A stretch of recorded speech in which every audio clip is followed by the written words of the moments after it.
Bonjour à toutes et tous. Je dois dire que je suis... Vous pouvez mettre vraiment un tout petit peu moins fort le retour, si c'est possible. Je ne sais pas si on m'entend à la régie.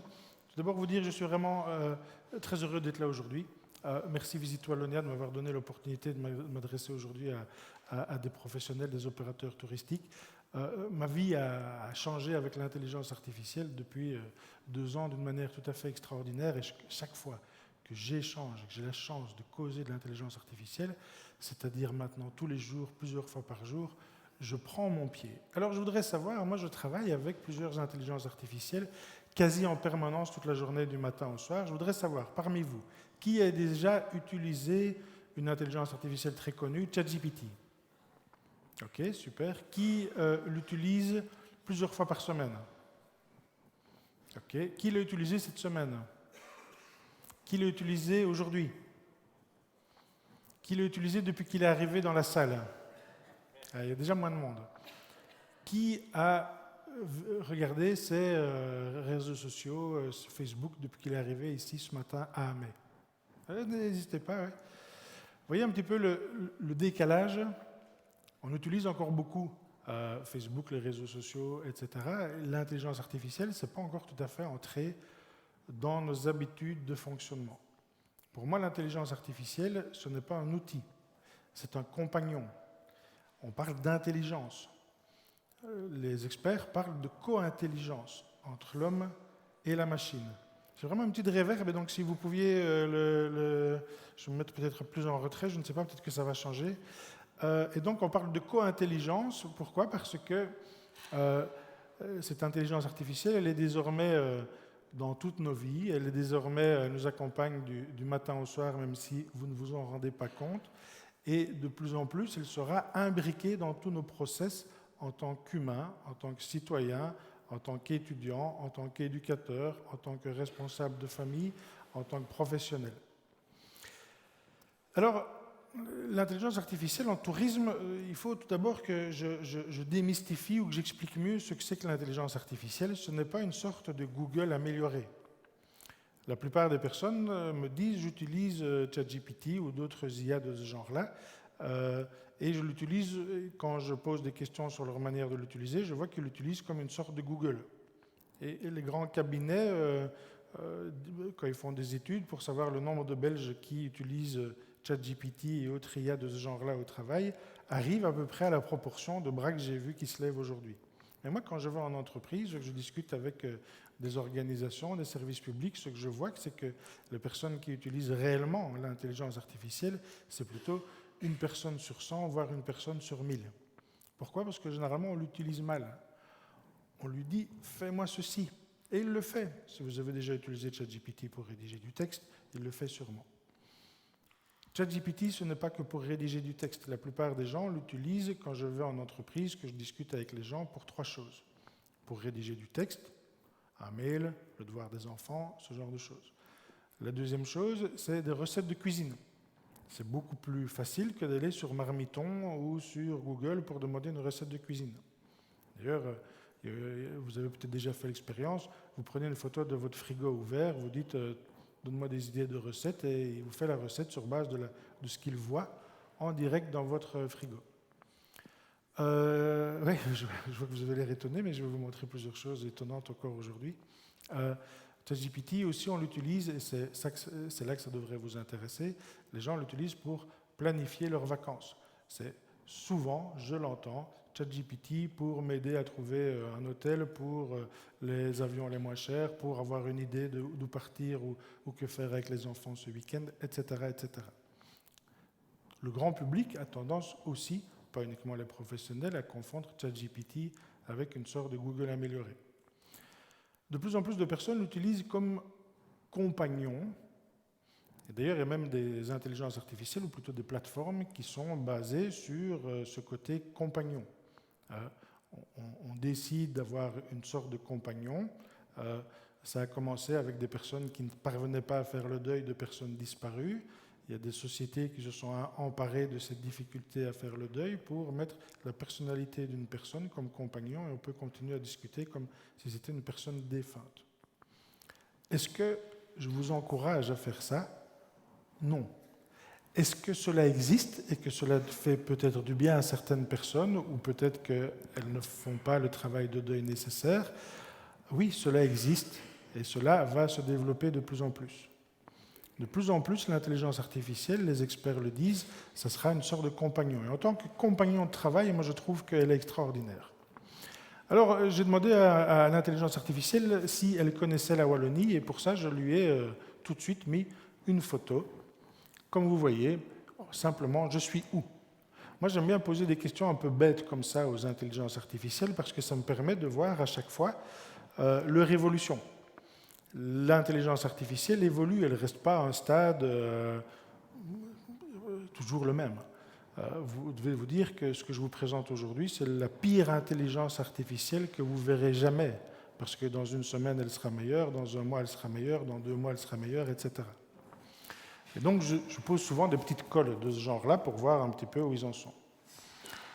D'ailleurs, les personnes qui vous promettent sur LinkedIn de faire avec vous une formation au prompt engineering, comment faire des prompts parfaits, des requêtes qui font 20 lignes, etc., pour avoir vraiment quelque chose de tip-top, ça fait un moment que les IA génératives conversationnelles ne fonctionnent plus comme ça. Et je vais vous le montrer. Et donc, je suis où? Ça, c'est bien. Et il me dit, je me remets là parce que j'ai de nouveau de l'écho. L'image montre un endroit qui semble être lié aux sources de la Dyle. Ben oui, jusque-là, facile, parce qu'au-dessus du parapet de ce petit pont, il est écrit en effet source de la Dyle. Il me dit, c'est probablement en Belgique, vu le contexte et le pavé typique, est-ce que tu veux que je t'aide à aller plus loin? Je lui dis, bah oui, je veux bien que tu ailles plus loin, aide-moi, d'accord. Et donc il dit, ok, maintenant j'ai un petit peu cherché sur le web et je vois que ça se trouve à Houtin-le-Val, où nous étions hier dans le cadre de Visite Wallonia d'ailleurs, et il m'explique, voilà, ce village est situé, etc., etc. Il me donne déjà quelques informations, et comme vous voyez, il me met aussi les sources. Ce que vous voyez là, ce sont les sources. Donc quand je clique là-dessus, et dans ce sens-là, on peut dire que oui, ça ressemble à Google, mais c'est vraiment la toute première brique des compétences d'une intelligence artificielle. Voilà, par intérêt, je me suis dit, je vais demander à ChatGPT quelles sont ses sources pour justement reconnaître ce ruisseau, reconnaître les sources de la Dyle, reconnaître Houtin-le-Val, et il me donne toutes ces informations-là. Et donc, c'est quelque chose que vous pouvez faire utilement pour vous, c'est de régulièrement poser la question à ChatGPT, connais-tu l'adresse de mon gîte, de mon attraction touristique, de mon restaurant, de mon hôtel, etc., etc., et voir ce qu'il répond. C'est pas Google. De nouveau, je le dis, Google, il va vous donner une réponse quasiment la même à chaque fois.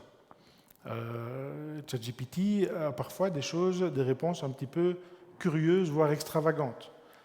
Il y a 2 jours, il y a un ami qui m'a envoyé une capture d'écran. Il avait demandé à ChatGPT des informations sur lui-même et il a eu la douloureuse surprise de voir que ChatGPT disait qu'il avait été viré pour harcèlement sexuel de sa précédente entreprise. Il dit, est-ce qu'on parle bien d'Auguste à Mons? Tu parles bien de la même personne? Oui, Auguste à Mons. Où est-ce que tu allais chercher ça? Je n'ai jamais été viré de 1, encore moins pour harcèlement sexuel de 2. Non, si, j'ai des sources de presse, etc. Donc il peut halluciner, donc parfois ça fait un petit peu mal. Il y a d'ailleurs beaucoup d'avocats qui attaquent des concepteurs d'intelligence artificielle pour dire veuillez rectifier les informations sur mon client. C'est impossible pour un concepteur d'intelligence artificielle de changer les informations sur une personne. De nouveau, ce n'est pas Google. Et donc, ils se font condamner. Est-ce que l'IA est capable de créer des images de destinations touristiques en Wallonie? Ça, c'est une bonne question aussi. C'est pour savoir, tiens, non seulement il reconnaît, mais allons plus loin. Est-ce qu'il connaît vraiment bien la Wallonie? Et donc, je lui dis, fais-moi une image réaliste de Durbuy en Wallonie, sur une autre intelligence artificielle. Ce que je vous montre, ce sera principalement sur ChatGPT, mais ça, par exemple, c'est une IA qui s'appelle Midjourney. Et il me fait ceci. Et donc, c'est réaliste. Si vous êtes déjà passé par Durbuy ou si vous êtes de la région de Durbuy, vous pouvez reconnaître effectivement je dirais l'ambiance générale de Durbuy. Il me semble même reconnaître les petites chaises en rotin d'une terrasse qu'il y a là dans le coin. Je passe régulièrement là-bas en moto. Mais en fait, quand on regarde, on voit que ce n'est pas du tout Durbuy. C'est une reconstitution de Durbuy sur base de ce qu'il a trouvé et ce qui a entraîné sa mémoire. Durbuy n'est pas connu. Nous, on connaît Durbuy. Les IA à New York, à San Francisco, ils ne connaissent pas beaucoup Durbuy. Si vous demandez une photo de Joe Biden ou de Donald Trump, il va vous faire quelque chose de très ressemblant. Si vous demandez une photo d'Idric Legrain, il va faire quelque chose de pas du tout ressemblant. Si vous demandez une photo du Premier ministre belge, ça commence à ressembler, mais ce n'est pas encore beaucoup. C'est-à-dire, pourtant, il y a des milliers de photos du Premier ministre belge sur Internet. Oui, mais on parle ici de big data. Donald Trump, il y a des millions de photos. Durbuy, il n'y a pas des millions de photos. New York, oui. Alors ici, de nouveau, j'ai demandé, toujours sur Midjourney, la citadelle de Namur en automne, et ça ressemble vachement, moi-même je suis namurois, ça ressemble vachement à la citadelle de Namur. Et en fait, quand on la montre sans dire que c'était une image de synthèse, les gens ils font pas attention, ils disent « Ah ben oui, tiens, super, Namur, très bien ». Ce n'est pas le cas. C'est juste là, pas pour vous dire faites des fausses images de la Wallonie, il y a des photos qui existent, il y a des photographes professionnels qui vont vous faire ça très bien. C'est juste pour vous dire, pour essayer de regarder, tiens, est-ce que l'intelligence artificielle, comme ChatGPT, connaît bien, nous, les petits Wallons? Ben, il fait quand même quelque chose qui ressemble très fort à la citadelle de Namur, la Sambre, et de l'autre côté, on voit Namur. Ça y ressemble vachement. Moi, je vous dis, je suis namurois, et il faut vraiment regarder de près pour se dire, mais la Sambre, elle n'est pas aussi large. Mais la route de Médiane, c'est pas comme ça. Le truc, il ne se présente pas comme ça. Il n'y a pas une tour à cet endroit-là, etc., etc. Alors, l'expérience utilisateur est déjà impactée par la manière dont ils utilisent l'intelligence artificielle pour préparer leur séjour ou pour les accompagner durant leur séjour. Alors, je vais vous montrer un exemple. Comment est-ce qu'ils font aujourd'hui sur les réseaux, sur ChatGPT, les touristes et donc vos clients.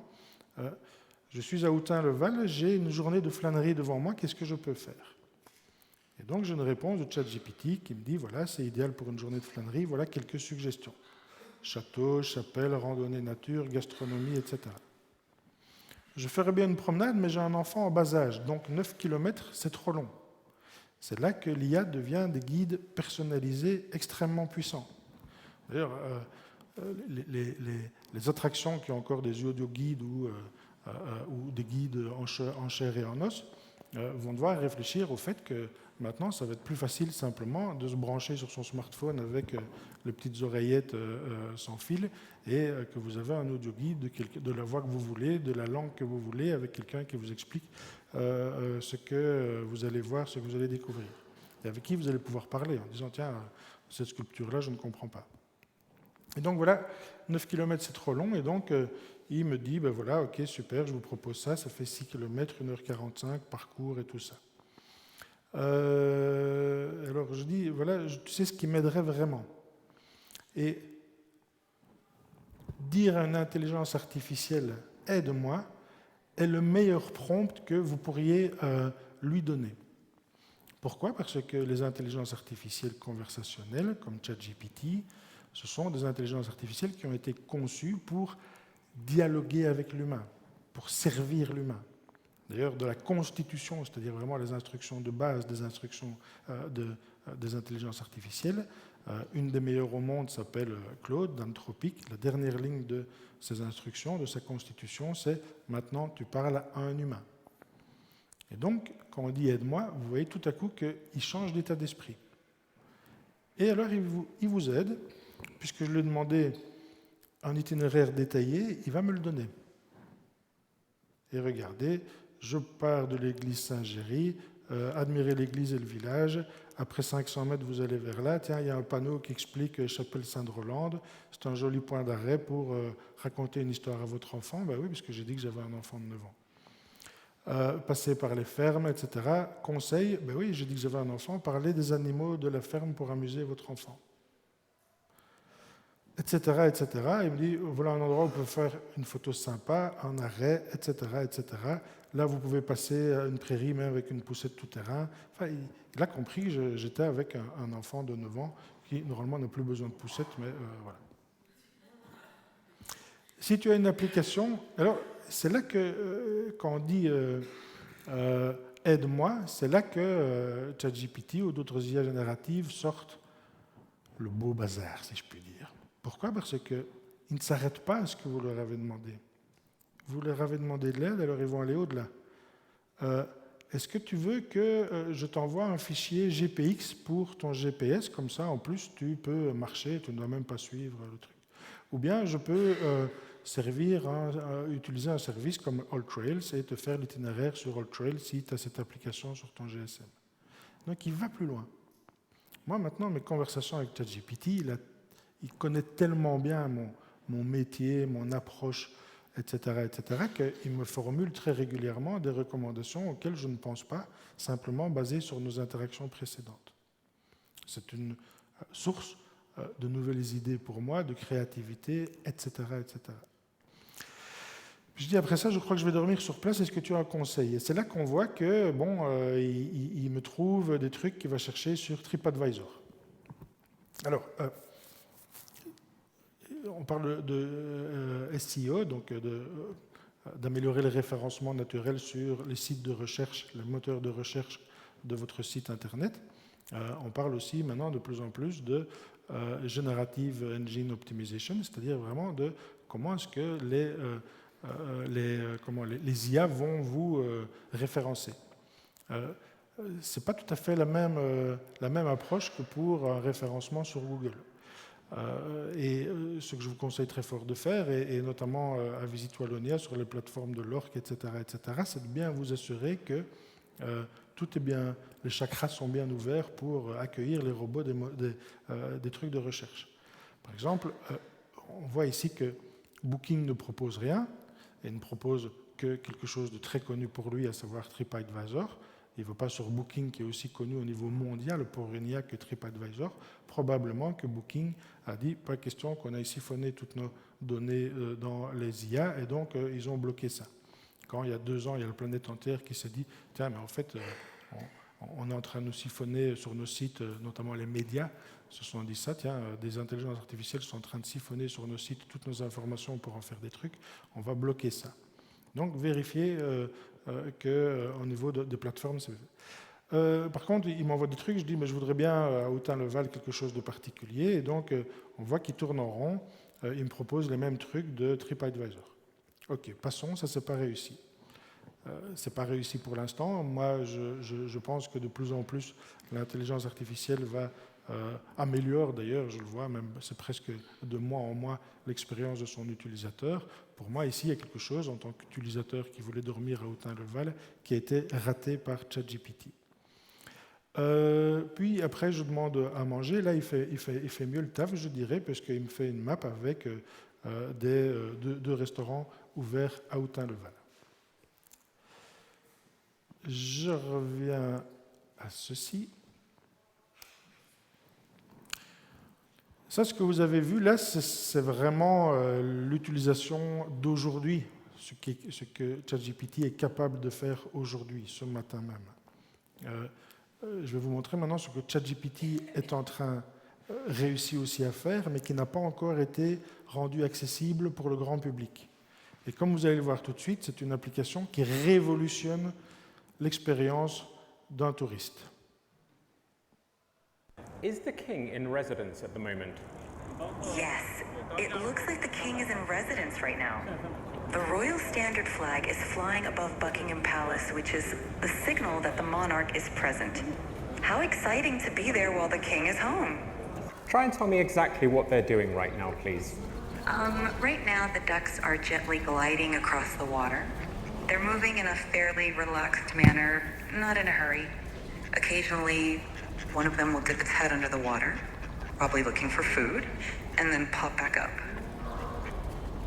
I even know when a taxi is coming with its orange light on. I think I'll hail it to get home. Yes, I spotted one just now. It's heading your way on the left side of the road. Get ready to wave it down. Great job hailing that taxi. It looks like you're all set to go. That's a good dog right there, leading the way into the taxi. Safe travels.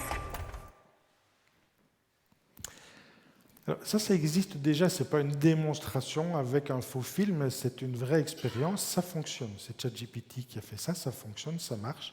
Simplement, ils ne parviennent pas encore à optimiser la machine pour que lorsqu'ils la relâcheront de la nature, des millions d'utilisateurs puissent l'utiliser en même temps. C'est très compliqué pour des concepteurs d'intelligence artificielle de passer du mode 10 personnes l'utilisent à 10 millions de personnes l'utilisent. Mais ça existe, c'était une expérience qui a été faite d'ailleurs, je pense, au printemps dernier, donc c'est en cours, ça va arriver. C'est quelque chose que, notamment si vous avez entendu parler, il y a d'autres intelligences artificielles que ChatGPT, évidemment d'autres moteurs, par exemple il y a Llama du groupe Meta, c'est-à-dire Facebook, Instagram, etc. Ils ont fait avec Ray-Ban des lunettes intelligentes, donc vous avez des lunettes comme ça qui permettent de filmer en même temps, et il y a un mini haut-parleur qui vous dit voilà ce que vous voyez, voilà ceci, voilà cela, et vous pouvez dialoguer en même temps, et il voit en même temps ce que vous voyez. Donc tout cela existe déjà, simplement, ce n'est pas encore vraiment rentré dans les mœurs, mais vu le taux d'adoption, la rapidité d'adoption des nouvelles technologies ça va de plus en plus vite. Par exemple, si vous songez, quand on a inventé la télévision, il a fallu, je ne sais pas moi, 20 ans pour que 80% des foyers aient une télévision. Quand on a inventé le smartphone, il n'a fallu que 5 ans. Quand on a inventé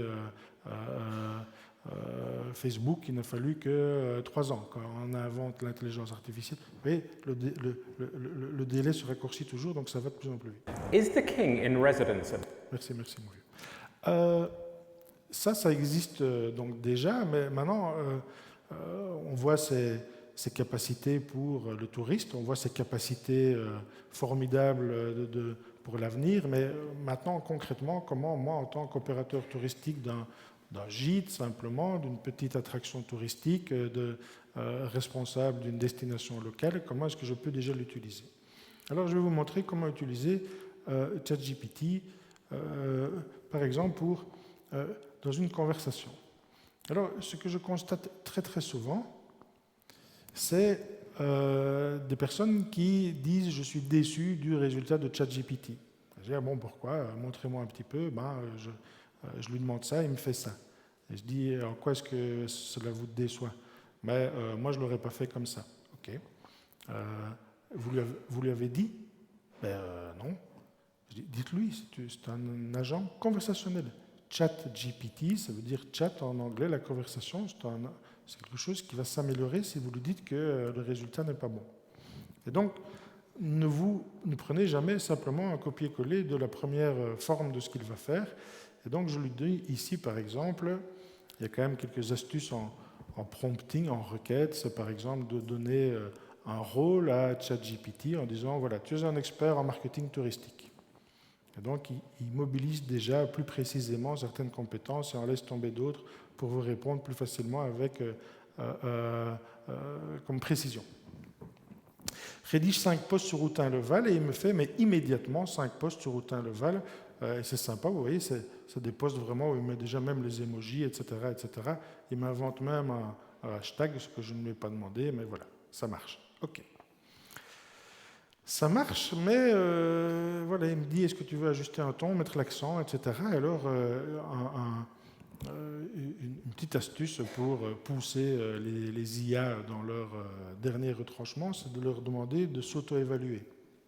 Donne une évaluation de 1 à 10 à tes réponses. Et quasiment toujours, il va se donner 8 sur 10. Ce qui est très étrange. Parce qu'on se dit, tiens, je viens de le faire travailler et il avoue lui-même qu'il n'a pas travaillé à 100%. Pourquoi? Parce que les concepteurs des IA les brident, évidemment. Si chaque individu sur la planète connecté à ChatGPT avait accès à la full puissance de ChatGPT pour demander la recette du tarte aux pommes, leur serveur aurait explosé depuis longtemps. Donc, il la bride. Et donc, simplement, il dit, voilà mes points forts, voilà ce que je pourrais faire, et voilà, et je peux affiner, viser un 10 sur 10, bah ouais, fieu, vas-y, affine, envoie-moi un 10 sur 10. Et il me fait quelque chose de tout de suite beaucoup mieux. Ah tiens, pas mal. Et tout ça m'a pris un prompt en plus, de dire, vas-y, atteins le 10 sur 10. Bon, cela dit, j'ai lu des choses, je me dis, je crois que tu inventes des choses qui n'existent pas pour me faire plaisir. Ouais, l'IA, elle invente des choses, ce qu'on appelle les hallucinations. ils inventent des trucs, on ne sait pas très bien pourquoi, donc il faut toujours s'assurer de rester l'humain dans la boucle, comme on dit en matière de technologie, c'est-à-dire de vérifier au début et à la fin de ce que vous recevez de l'IA.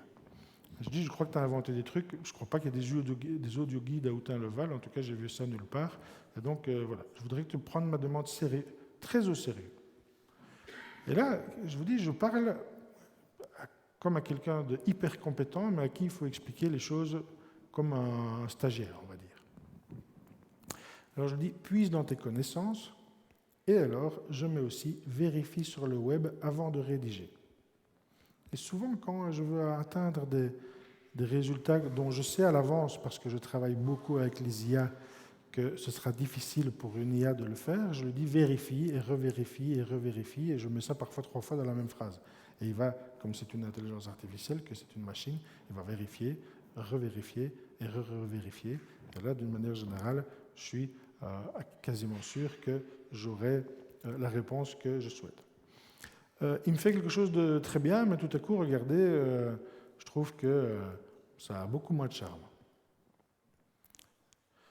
Et donc je dis c'est beaucoup mieux, merci, parce que curieusement, rester dans l'interaction avec une intelligence artificielle, vous n'êtes pas obligé de dire merci, je ne dis pas toujours merci, etc., mais ça aide à rester dans une, comme si vous dialoguiez avec quelqu'un, mais je lui dis quand même, je pense que tu peux encore améliorer. Challenge accepté. Et des fois, quand on termine une tâche ensemble, il me dit alors on a bien travaillé ensemble, Diedrich, hein, on fait une sacrée équipe. Bah ouais, on fait une sacrée équipe. Voilà. Et donc là, enfin, tout ça m'a pris 1 minute. Hein. Enfin, j'ai là des postes que je trouve bien meilleurs que le premier truc que j'ai reçu. Et donc je me suis arrêté là, mais j'aurais pu continuer en disant, bon, maintenant, le résultat auquel nous sommes arrivés, toi et moi, je voudrais que tu rédiges les instructions pour que tu le fasses la prochaine fois du premier coup. Et donc, c'est ce qui s'appelle se faire des assistants IA, des assistants notamment sur ChatGPT. Vous automatisez le processus et la prochaine fois, vous ne devez pas refaire 10 minutes de discussion ou 2 minutes en ce qui concerne ici ce poste. Il vous le fait tout de suite exactement comme vous le voulez. Tu as eu la gentillesse de signaler que j'avais des chroniques dans Trends Tendance. Ça fait longtemps que c'est plus moi qui les écris. C'est curieux que ça puisse paraître. Je reste l'humain dans la boucle. C'est moi qui décide et qui propose à la rédaction de Trends Tendance, tiens, j'ai une nouvelle idée pour une série ou quelque chose de ce genre-là, donc je reste l'humain dans la boucle. C'est moi qui décide qui je vais interviewer, les questions que je leur pose. Je reste l'humain dans la boucle. L'IA enregistre nos interviews et après ça, je dis, voilà, je voudrais bien un prototype pour ma future chronique qui s'intitule comme ça, etc. Et voilà une retranscription d'une interview. Et là, par contre, comme je veux quelque chose de très bonne qualité, je passe beaucoup de temps, peut-être 1 demi-heure, à dire non, c'est pas ça, non, je veux plus comme ceci, non, je veux plus comme cela, le titre met plutôt des citations, on va partir là-dessus, etc., etc. Au bout d'un moment, on arrive à quelque chose que je trouve tip-top et je dis, maintenant, rédige-moi les instructions en prenant en compte tout ce dont nous venons de parler pendant 1 demi-heure. Et il me fait 200 lignes d'instructions. C'est pas grave, c'est lui qui me les fait. Je copie-colle et après, je n'ai plus qu'à mettre toutes mes autres interviews et il me sort toujours un article parfaitement fait comme moi je l'aurais écrit. Quel est l'intérêt? Après tout, on peut se dire, moi je suis journaliste de formation, j'ai toujours adoré écrire. Et plus les années passent, plus j'ai la faiblesse de penser que je maîtrise de mieux en mieux mon art et que j'écris mieux que quand j'avais 20 ans. Pourquoi me priver d'un plaisir, puisque j'aime écrire, et me priver d'une possibilité de continuer à exercer ça? Eh bien, le temps que je gagne me permet de me consacrer à d'autres choses que j'aime aussi, pour lesquelles on ne me paye pas ou moins. Par exemple, j'adore faire des conférences, je propose parfois des conférences gratuites. C'est quelque part le temps que je gagne sur d'autres tâches qui me permettent de passer vraiment beaucoup de temps à faire des conférences comme ici, où je prends le temps d'essayer les nouveautés, etc., etc. Donc, il faut se dire qu'est-ce que je vais faire de ce temps gagné. Donnez-vous des objectifs de ce genre-là. Alors, je vais aller un petit peu plus vite. ChatGPT, on est toujours sur l'outil de ChatGPT, mais il y en a plein d'autres évidemment, peut très bien aider à analyser par exemple ici un gîte qui s'appelle les Tilleuls côté jardin. Vous voyez, j'ai mis là l'adresse URL. Je dis, donne-moi des conseils pour optimiser ma fiche, pour être bien référencé et donner envie aux visiteurs de réserver.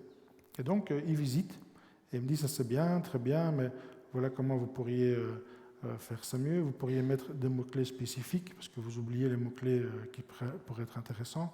Et il me donne plein de conseils, etc., etc. Et donc, de nouveau, pousser ChatGPT jusqu'au bout de la logique. Par exemple, on dit 1 à 10 en termes d'efficacité marketing. Et bien, il me dit clarté des informations 7, attrait visuel 6, mise en avant des points forts 6, mots-clés 5, etc. etc.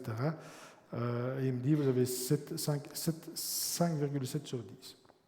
Donc, à partir de là, j'ai arrêté la démonstration, mais je peux aller maintenant, rédige-moi, et je vais vous montrer ça dans un instant, du contenu pour mon site, et il le fait impeccablement, parce qu'il vient de faire l'analyse et il vous rédige, parce qu'il vous donne des conseils, mais vous pourriez dire, tes conseils, tu peux aussi le faire toi-même, Mathieu, vas-y, rédige. Et je le fais par exemple, j'ai essayé, le même gîte est sur un autre site où il y a plus d'informations. Il a mis plus d'informations sur son site que sur le site de Visite Wallonia.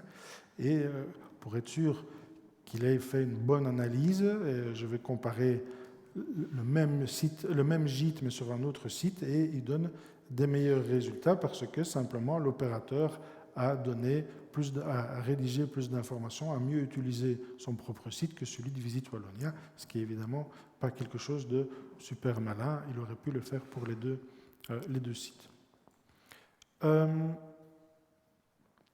Comment l'utiliser comme opérateur touristique? Pour personnaliser l'expérience client, comme je vous l'ai dit tout à l'heure, vous pouvez accueillir ou faire accueillir tous vos visiteurs avec des petits mots extrêmement personnalisés. Ici, par exemple, j'imagine avoir un gîte à Durbuy et je lui demande de rédiger un court texte d'accueil de M. Durand dans mon gîte à Durbuy.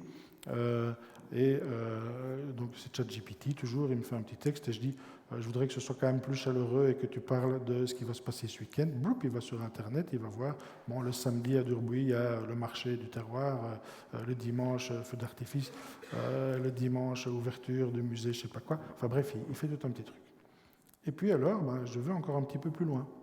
Puisqu'il m'a fait le petit texte d'accueil, je vais le faire maintenant. Bonjour Monsieur Durand, j'espère que vous avez fait bon voyage et que vous êtes bien installé. Je vous conseille quelques activités sympas à faire autour de Durbuy ce week-end. Il y a le traditionnel marché de Noël à Durbuy, mais ce n'est pas tout. L'exposition Un siècle de confiserie en Ardennes se tient à Barvaux dimanche de 9 à 15 heures. Profitez bien de votre séjour. Guten Tag, Herr Durand. Ich bin der Avatar Ihres Gastgebers Diederik. Ich hoffe, Sie hatten eine gute Reise und sind gut angekommen. Ich habe ein paar tolle... Ça, c'est très pratique, évidemment. Vos visiteurs se sentent accueillis dans leur langue. Alors, pour la version en français, je ne l'ai pas fait, mais c'est quelque chose que je conseille de faire. Mais s'il y a des germanophones, vous avez entendu la différence. Je dis « Bonjour, je suis l'avatar. Je suis un avatar. Je vous accueille au nom de Diederik Legrain. » Pour pas que les gens pensent que je parle allemand super bien et qu'ils me téléphonent en disant « Tiens, au fait, qu'est-ce que je dois faire pour le robinet qui ne va pas ?» et que je ne comprenne même pas. Mais n'empêche que c'est quelque chose qui ne vous coûte quasiment rien à faire et que vous pouvez envoyer ou mettre sur place quand les gens arrivent. Vous mettez un petit QR code, ils flashent avec leur smartphone, ils ont tout à coup, vous qui les accueillez dans la langue de leur choix avec leur nom et qui parlent des activités du jour. Mais ça peut se faire sur plein d'autres choses. On peut tout imaginer, pas uniquement l'accueil, mais aussi des explications sur le fonctionnement de votre gîte, par exemple, ou ce genre de choses. Bonjour, Monsieur Durand. J'espère que vous avez... Ça peut être beaucoup plus réaliste que ça. Comme vous avez remarqué, je me suis fait un petit peu plaisir. Je me suis enlevé quelques kilos, quelques rides, quelques années, mais il y a moyen que ce soit beaucoup plus réaliste que ça.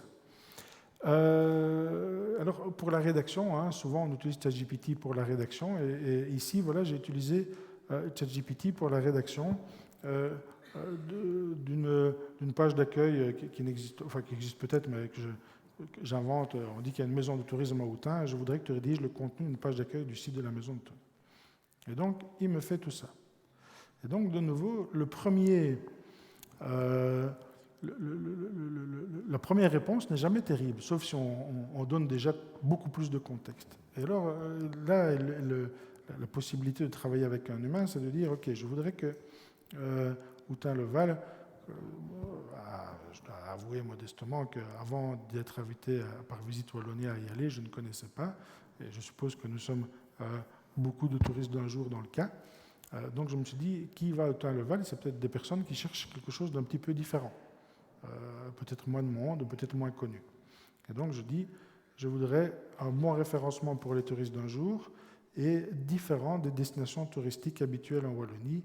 Et là, tout à coup, je vois qu'il le fait. Escapade unique, différent des grandes destinations, parfait pour une escapade de journée loin du tumulte des grandes attractions.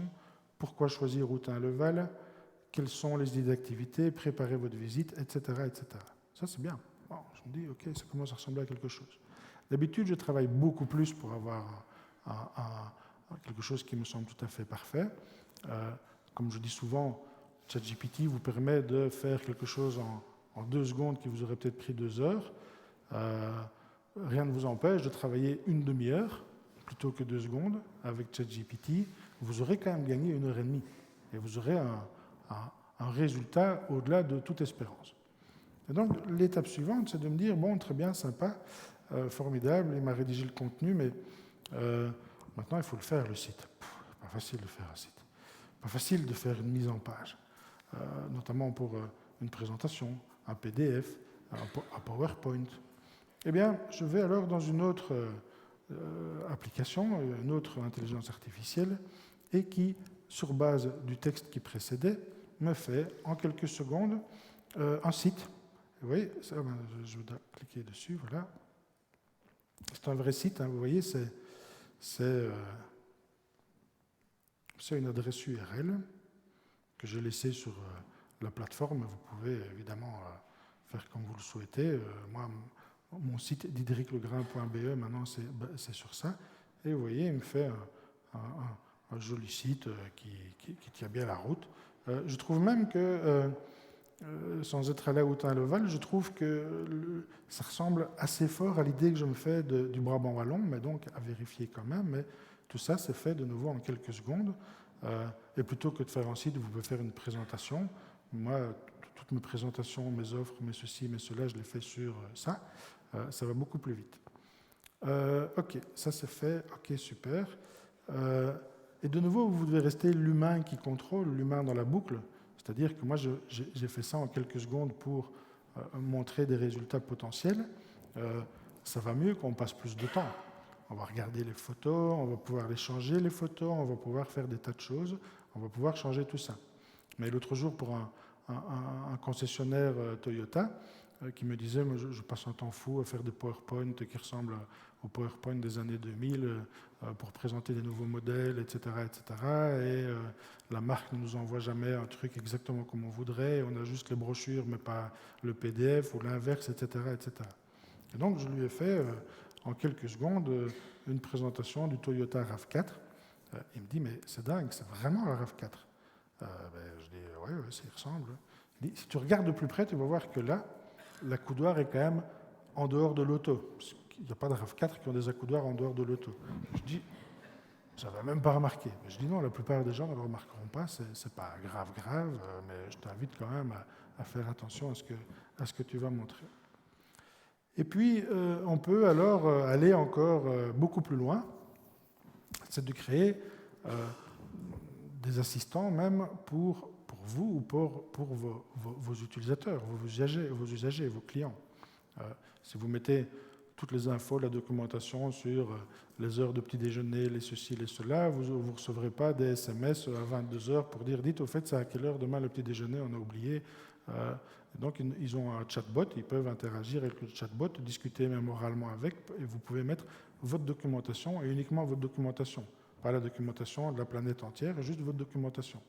avec vos processus, vos ceci, vos cela, l'heure à laquelle il faut libérer la chambre, que sais-je.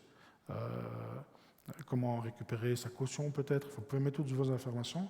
Là, j'ai fait un chatbot un petit peu différent, un quiz sur Amé. Est-ce qu'il y a des Amétois et Amétoises, c'est comme ça qu'on dit dans la place? Non. Vous connaissez quand même un petit peu la commune de Amé ou pas du tout? Bon, on va essayer. Alors,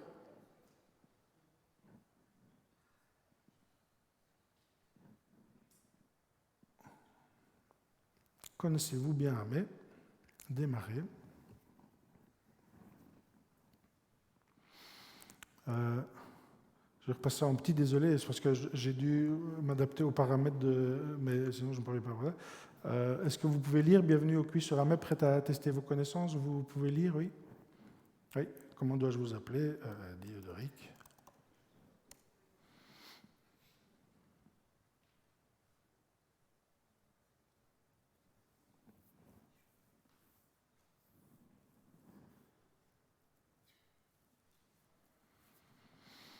Alors, ok.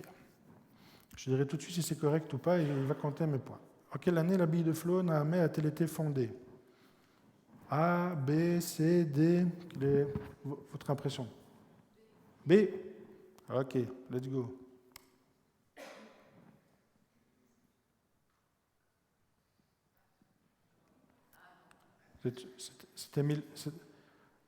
Quelle était la bonne réponse? Parfois, il se gourre. Donc moi, je lui ai demandé à chaque fois d'aller vérifier si la réponse était bonne par rapport à ce qu'il trouve sur Internet.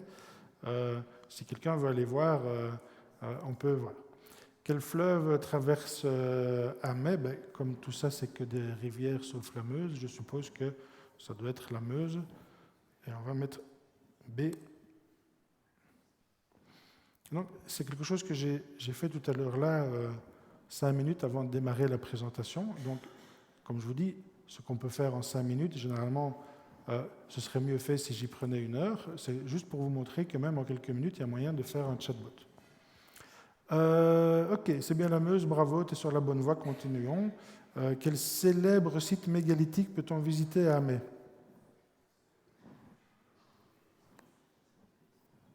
Aucune idée? Dès que quelqu'un me donne une réponse, je la tape. Ne vous inquiétez pas, il n'y a pas une trappe qui va s'ouvrir sur vous. Bon, je choisis pour vous le A. Le Staweris, donc pas terrible, c'était le D. Alors, quel personnage célèbre est enterré dans la collégiale Saint-Aude d'Amé? Si pas de réponse, je tape une réponse au hasard. Je ne vous entends pas. B.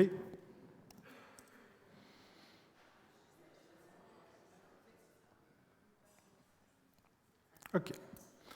Spécialité culinaire d'Amé? Ah, vous ne savez pas lire, oui, je suis désolé, c'est...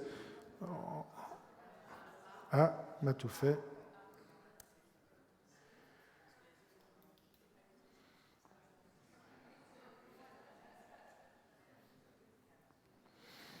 Et à la fin, ils me disent, voilà, bravo, tu as compris Amé, j'espère que tu as profité de ton séjour et que tu reviendras bientôt. C'est ça que permet l'IA. Si c'est pour faire la même chose que ce que vous faites maintenant pour vos clients, vous passez à côté de l'essentiel. C'est plutôt qu'est-ce que vous pouvez faire pour vos clients que vous ne faisiez pas sans l'IA. Si c'est juste gagner du temps pour rédiger des mails, refaire un site ou ce genre de choses, vous passez à côté de la vraie force de l'IA, c'est de dire qu'est-ce que je peux faire pour proposer en plus comme expérience à mes clients, quelque chose que vous pouvez en plus proposer, pour ainsi dire, gratuitement, parce que, je veux dire, ce pas des outils qui coûtent cher, ils sont même quasiment gratuits, et donc vous pouvez faire ça. Moi, souvent, dans les offres que je fais, je propose mes services habituels, comme Sollicite, et je vous propose aussi un chatbot pour que vos employés puissent poser des questions sur le contenu de mes cours. Je vous propose gratuitement. Oh bah ouais, moi, je suis généreux, j'ai envie de vous aider. En fait, ça ne me prend pas beaucoup d'argent ni de temps. Pour faire un chatbot qui fonctionne vraiment bien, il faut prendre un petit peu plus de temps que sur le petit quiz sur AME.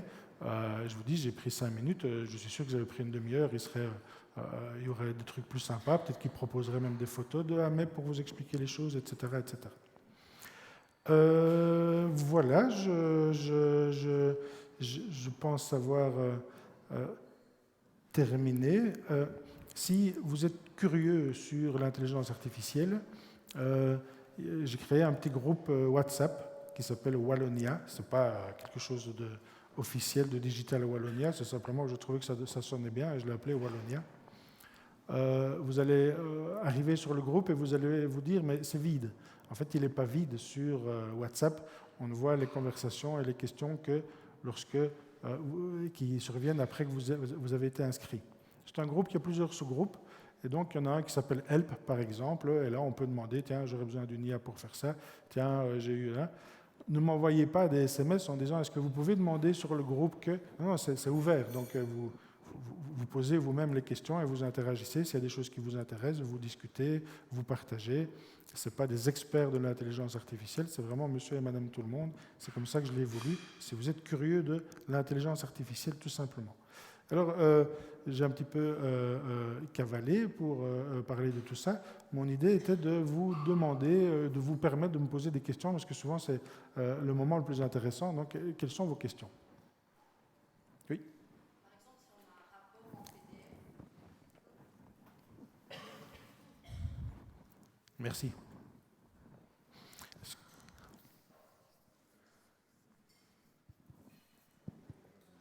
Oui, comme nous sommes en hybride, c'est mieux que les questions soient posées. Voilà, donc moi j'utilise pas beaucoup pour l'instant Oui. l'IA, mais je suis fort intéressée par ça. Et donc, par exemple, si on a un rapport qui fait une 50aine de pages et qu'on veut effectivement le résumer ou aller à l'essentiel, Oui. est-ce qu'on peut introduire dans ce genre d'application le fichier en question pour qu'il en sorte un résumé Oui.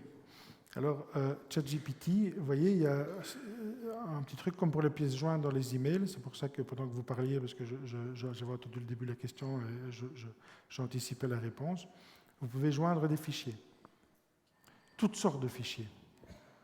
Des photos, de l'Excel, des PDF, du Word, tout ce que vous voulez. Merci. Avec plaisir. Et j'ajouterais, si je peux me permettre, mais même aussi pour faire des synthèses de réunions, c'est assez bluffant. Oui, moi, mais j'utilise l'IA maintenant pour tout. Chaque fois que je suis en réunion, mon IA écoute la réunion, retranscrit et elle participe comme ça à tous mes projets. Et je garde, moi qui suis toujours un éternel distrait, je garde trace de toutes mes réunions et ça m'aide beaucoup. L'analyse de fichiers, comme ça, joindre des fichiers, vous pouvez le faire gratuitement. Oui, voilà. Je voulais un peu savoir, vous nous avez montré l'avatar et le site web. Sur quoi, par exemple? L'avatar et le site web, c'est avec quel petit module que vous les avez fait? Le bazar? L'avatar. Ah, l'avatar, pardon, ok. Le site web. L'avatar sur le site web, c'est un site web qui s'appelle Heygen, H-E-Y-G-E-N. Oui, là-bas, il y a une question, je vois.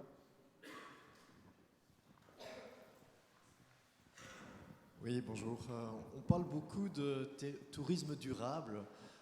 Or, ChatGPT a une empreinte carbone absolument catastrophique.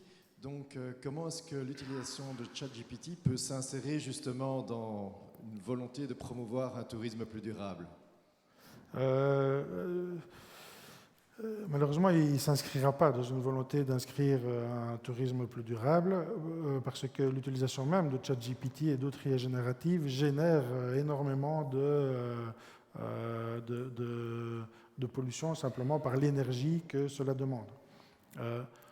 Même les concepteurs d'intelligence artificielle sont incapables d'évaluer correctement les besoins en énergie.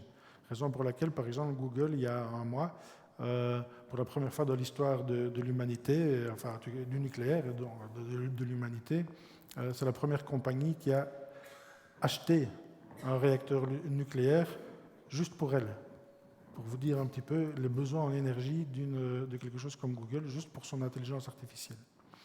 C'est quelque chose que je répète souvent. Ça a l'air fun, c'est quasiment gratuit. Moi, je l'utilise beaucoup, mais uniquement pour des besoins professionnels. Avant, j'avais par exemple l'habitude d'envoyer à mes frangins, par exemple, juste pour leur dire que je les attendais pour l'apéro, je faisais des petites chansons. Salut Marcos, Diedrich vous attend pour l'apéro. Ils étaient tordus de rire et tout ça. Ça allait très très vite, ça prend quelques secondes. On demande à une IA de faire la musique, de trouver un chanteur, de faire ça et d'inventer les paroles. Et c'est très drôle, c'était vraiment fun. Je me suis dit, Diedrich, tu sais quand même aussi envoyer un SMS, après tout, ça ne vaut pas la peine. Maintenant, est-ce qu'on peut s'en passer? C'est comme les personnes au début des réseaux sociaux en disant, ou encore maintenant d'ailleurs, mais l'impact environnemental, mais le ceci, le cela. Si vous voulez toucher, et si vous parvenez à toucher des clients potentiels sans passer par les réseaux sociaux et sans passer par l'IA, tant mieux. Et je suis sûr qu'il y a moyen, mais c'est compliqué. Voilà, je ne sais pas si je réponds à votre question. Est-ce qu'il y a d'autres questions? Oui, monsieur? Le micro arrive. Pendant ce temps-là, je vais vous raconter une toute petite anecdote pour que vous compreniez que le risque de l'IA n'est pas nécessairement là où on le croit. L'autre jour, je vais à Bruxelles, relativement tôt le matin, et je voyais plus ou moins dans quel quartier j'allais, donc je prends mon itinéraire habituel. J'habite à Marche-en-Famenne et au moment d'arriver au carrefour des Quatre Bras, le fameux carrefour Léonard, vous voyez ce que c'est, tout à coup je vois que, alors que je m'apprêtais à prendre à droite vers l'autoroute, vers le ring, tout à coup je vois, il me dit continuez tout droit. Et j'étais vraiment étonné. Mais donc j'obéis et un petit peu tardivement, je me remets dans l'autre truc, un petit coup de klaxon derrière moi à qui ça ne plaît pas et tout ça. Puis il me fait passer dans des quartiers et tout ça, où je passe à l'entrée des écoles de quasiment, j'ai l'impression, toutes les écoles de la commune, avec des gardiens de la paix qui se mettent au milieu de trucs et qui font passer les enfants. Et puis il y a d'autres endroits où les enfants passent entre deux voitures et c'est pas terrible, etc., etc. Et puis j'arrive à destination et je réfléchis à ce qui vient de se passer. J'ai obéi tout à fait aveuglément à une intelligence artificielle. C'est elle qui a décidé ce que moi j'allais faire ce matin-là. Ce faisant, j'ai fait payer un lourd prix à la collectivité. Je ne serais jamais passé par ces rues tranquilles si l'IA ne m'avait pas conduit par là. D'où choc financier, parce que je ne suis pas le seul évidemment, on a des milliers d'automobilistes, choc financier pour les communes. Il faut refaire plus souvent les voiries, ce n'est pas adapté, il faut mettre plus de panneaux de signalisation. Il faut engager des gens qui mettent une pancarte pour dire arrêtez votre grosse bagnole, votre SUV, etc., pour gagner 2 minutes à votre rendez-vous. Et puis je mets la vie des gosses en danger. Je ne roule pas vite, je fais très attention, j'étais bien réveillé, je ne suis pas un fou furieux. Mais d'habitude, je serais passé par le ring, pas devant 5 écoles à l'heure du matin. Ce faisant, j'ai risqué la sécurité des enfants pour gagner 2 minutes. Et ça, on le fait tous, vous et moi, continuellement, sans même s'en rendre compte. Et donc oui, il y a des risques avec l'IA, et notamment le risque de l'énergie et je le comprends tout à fait, d'ailleurs moi-même j'y suis sensible vraiment. Mais le vrai risque, il n'est pas là, il est sur l'externalisation des coûts. On utilise de plus en plus l'IA sans la remettre en question, même quand vous ne savez pas que vous l'utilisez déjà. Et non seulement ça, mais alors ça a un coût qui est payé non pas par l'IA, non pas par moi, mais par la collectivité. Moi, je ne paierai jamais mes impôts dans la commune de Schaerbeek. Jamais. Je n'habite pas Schaerbeek, j'habite à 150 km de Schaerbeek. Mais les Schaerbécois doivent affecter une partie de leurs revenus et de leurs taxes, etc., au fait que moi, je vais traverser leur quartier dans des rues qui ne sont pas faites pour ça, ils vont devoir payer des gens qui soulèvent un petit truc. C'est ça qu'il faut réfléchir et c'est ça ce qu'on appelle généralement l'éthique de l'IA ou l'alignement de l'IA avec nos intérêts en tant qu'humains. Oui, tu as raison, je me tais. Question. Allez-y. J'ai eu l'occasion de voir plusieurs exposés sur les intelligences artificielles. C'est excitant, c'est vraiment intéressant. Mais c'est toujours ChatGPT. Oui. Pourquoi quid de Gemini, Copilot, etc. Bonne question. Généralement, quand je dis, tiens, je vais vous parler de Gemini, les gens ils disent, c'est quoi? Quand je dis, je vais vous parler de Claude, les gens ils disent, ah, c'est votre IA, c'est vous qui l'avez faite. Et je dis, non, c'est pas, ça s'appelle Claude, mais c'est des Américains. Les gens ne connaissent quasiment que ChatGPT. Il se trouve aussi que ChatGPT est l'IA qui bénéficie de plus de budget pour... j'ai un beau truc là. Je ne vois plus du tout, mais je devine que vous êtes là. Non, c'est parce que j'ai un reflet, vous inquiétez pas. ChatGPT est l'IA qui bénéficie du plus gros financement au monde. Il lève des milliards d'euros à chaque fois. Et donc, ils évoluent beaucoup plus vite que d'autres intelligences artificielles. Les deux qui sont vraiment au benchmark sur... plus ou moins les deux meilleurs qui se dépassent toujours un petit peu, puis l'autre revient, etc., c'est ChatGPT et Claude. Moi, je suis abonné aux deux. ChatGPT et Claude comme le prénom. Ouais, vous ne connaissez pas, et pourtant, leur dernière évolution montre que sur les tests techniques, elle est légèrement supérieure à ChatGPT. Pourtant, vous ne la connaissez pas. Ça coûte la même chose que ChatGPT, ça ressemble à ChatGPT, mais ce n'est pas ChatGPT. Si vous voulez une intelligence artificielle qui est gratuite et qui fait pas mal de fonctionnalités, je vous conseille Mistral. C'est une IA française, et c'est la meilleure IA européenne, et elle fait déjà pas mal de choses dans la version gratuite. Alors, il y a aussi Copilot. Copilot, en fait, c'est ChatGPT, mais intégré à la suite Office. Gemini, c'est Google, donc je l'ai déjà un petit peu utilisé. Bien meilleur que les autres pour traiter des gros volumes de données, mais moins bon que d'autres pour d'autres choses. Et comme moi, je n'ai pas de gros volumes de données à faire traiter par l'IA, je préfère ChatGPT et Claude. Eh bien, merci beaucoup. On va en rester là. Merci, Eric, pour cette...